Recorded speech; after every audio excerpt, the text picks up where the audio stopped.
Good morning, gardening friends. Good morning, good morning. So it's 7 a.m. I've got a cup of coffee, and today's the day I'm going to pick some flowers, snip some deadhead flowers so I can get more. And I wanted to share with you the only two flowers that I really grow, zinnias and marigold. I was always one of those people who didn't see the point really in flowers. Now I know they're good for pollinators, you know, butterflies. I've totally learned, but when I first started growing, I didn't see a point in growing things that I couldn't eat, right? But now I know that zinnias attract pollinators, marigolds deter pests, and they do smell, so I think that's why they deter the pests. But I've actually created a really nice border with marigolds finally. So I'm going to tell you how I do all that, and you can walk around with me and just peacefully cut some flowers and drink some coffee. So get your coffee ready. Mine has honey and cream, and let's go. So I'm starting here because this is just the zinnia that's right outside my front door. And what I do is, when they start to look like this, these ones I'm not going to keep inside. I'm probably just going to throw them back in the garden. You can cut them at the top, or you can go further down the stem. I like to go as far down the stem as I can. And even if they're not dying, I still come out and cut them so that the plant can have more. So let's take a closer look at these. So just to step back a minute, there are so many. That's a different flower over there, different bush, same flower. The ones that I'm definitely going to cut off, this one's a little broken at the stem, so I'll take that one. Definitely want to pull those dead heads off. I like to snip them, but you also just want to trim for growth. So if you see right here, if I cut this flower right here, you can see there's going to be 2 more buds. So with flowers like this, zinnias and marigolds, and most plants, the more that you harvest, the more that you're going to encourage your plant to grow and bush out even more, especially with like basil, stuff like that. So I'm just going to cut these, and I'm going to take them inside and put them in a vase for sure. Right now they're just falling. But you can see like this one's ready to go.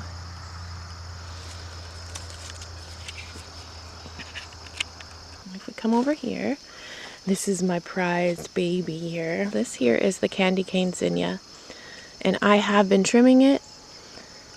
That's why it's bushing out. So there's quite a few. So they start out like this, kind of smaller, and then as they progress in their life, they're going to get nice and full like that. But I'm going to go ahead and take this one as low as possible down here, because as you can see, there's another one ready to come. And I know it's hard to clip your beautiful flowers, but I promise you, you will get more. Like this one right here.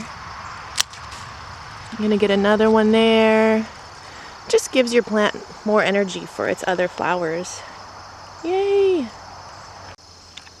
This one has to be the coolest, this two-tone. And I love looking at it, but you know what? I've got more down here, so I'm gonna take that one. So before we head over to my other flowers, I wanted to thank my friend Hope from Seedaholic Gardens. She always starts her videos, "Hello, my name is Hope and I'm a Seedaholic," and I love her little videos. She's always giving great tips on how to make things easier, which, you know, I'm all about that. So I sent her some seeds of my famous, not my, but the famous neck pumpkin. And she sent me some papalo seeds. So she sent me this beautiful card. And papalo is, I guess it's like a cilantro that can handle the heat. So she sent me a cute little envelope, and I'm gonna plant those seeds today. So thank you so much, Hope. I'm a Seedaholic too, so it's great to know other wonderful gardeners, and thanks so much. I'm gonna show you my other favorite. And this one definitely needs to be taken down. This is the candy cane zinnia. So the candy cane zinnias start out like this, and they start to kind of fill out like this one. And there's even a beautiful, that one really looks like a candy cane. And then they get really full like this one. And you bet your bottom dollar I'm gonna be saving the seeds from those. But you see that these want to grow. So as soon as you can, let them grow. I'm gonna take these inside. They're not gonna go to waste. So you can see right here, there's another blossom coming. Another here. 2 more here. So we're gonna take that too. I try not to take all of them. I've left 2, just so the pollinators can still have something.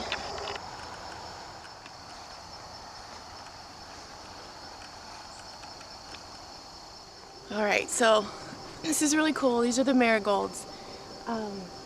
I planted these from seed straight to the soil, no transplanting. I save the seeds every year just from the seed heads. But I think my biggest trick or secret is that I'm always popping off the dead flowers. So we're gonna go through, pop off as many as we can to keep the video short, but that's my biggest trick that I can tell you. Number one, go straight seed to soil, you know, and you'll see them come out really little. You gotta watch for them. And then you can spread them out and create a border. But these plants are huge, and they're just from one seed. And I really feel like when a seed doesn't ever have to move, it does better. So let's go check them out. So I did show a little bit of this in a previous video, but every time I'm out here, I am just popping off. I'm looking for these like this. They're looking kind of dead. Let me focus in for you. So if you look right here, that one, and you can save these now. I should probably take a few and dry them out so I get not just getting the late season seed heads.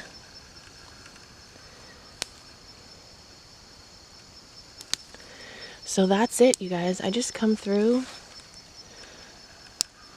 and it's so enjoyable to pop these off, the sound, and it really helps them to pop. So I'll say it again, and I always say, when you're picking off of a plant, you're signaling to it to make more, especially like a fruiting plant, but even a flowering plant. You're letting energy go to the new flowers. And if you look, you can see all the little buds in here. We're going to get lots more flowers, but they need that energy, so we're popping off. And these smell. They're really, really strong. So I've got a lot to do, but I come out just about every day, and it's part of my morning walk in the garden, is just to pop off any dead ones that I see. But I'll let you look at this right here. This is 2 plants. So you can see the base there and the base there. This one kind of split open from being a bush. But most of these, like this one here, this is just one plant, one seed through this huge bush. There's a bee right there. Hello, bee. That bee actually does not look alive. Oh, is he alive? Yep, he's sleeping. Hey, you sleeping? So you'll notice I didn't make it all the way around with the border, but next year I'm really gonna try hard to create a full border of marigolds. But I've got seeds for life. So when I originally started these like 5 years ago, I just bought regular Dollar Tree marigold seeds. These aren't anything special. But I think that saving my own seeds year after year has made them, you know, more adapted to this environment, and so they're growing better. Ooh, that sounded like a snake. Okra's doing awesome. Love the mornings in the garden. Let's go check on the other zinnias.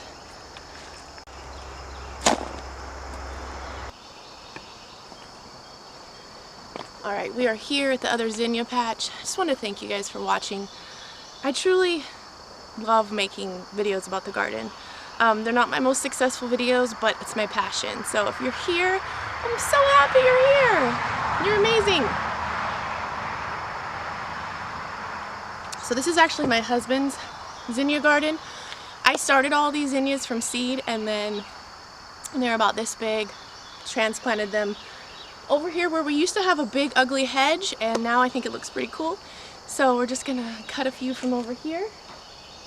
Let's look at them. Alright, so there's quite a few different ones in here. The original zinnias, I think those are like button top or something. And then the candy cane zinnia. This one's really impressive. It's one plant, and it has all the colors in one plant. And these are just gorgeous.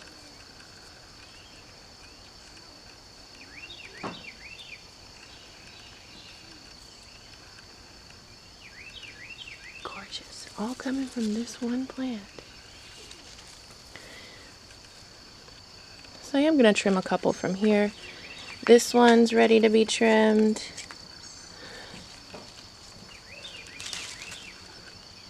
This one, at first he wouldn't let me trim them.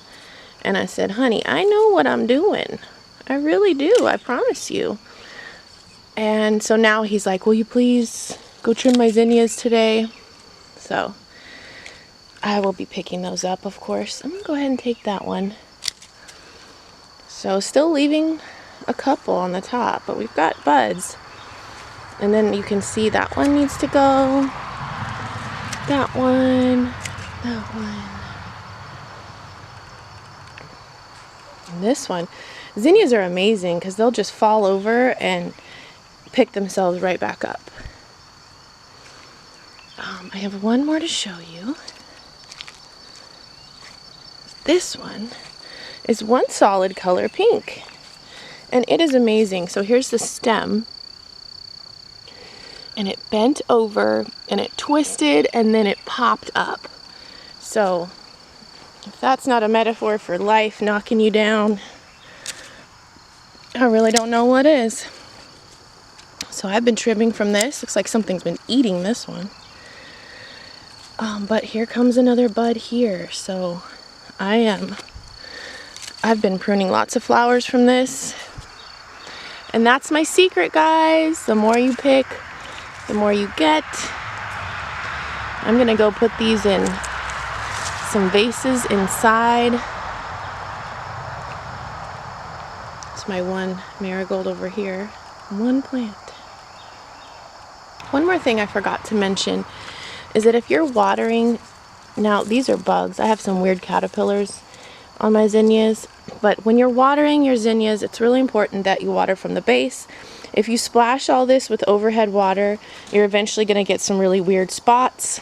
Sometimes it happens anyway because it rains, right? But just in general, try to bottom water your zinnias.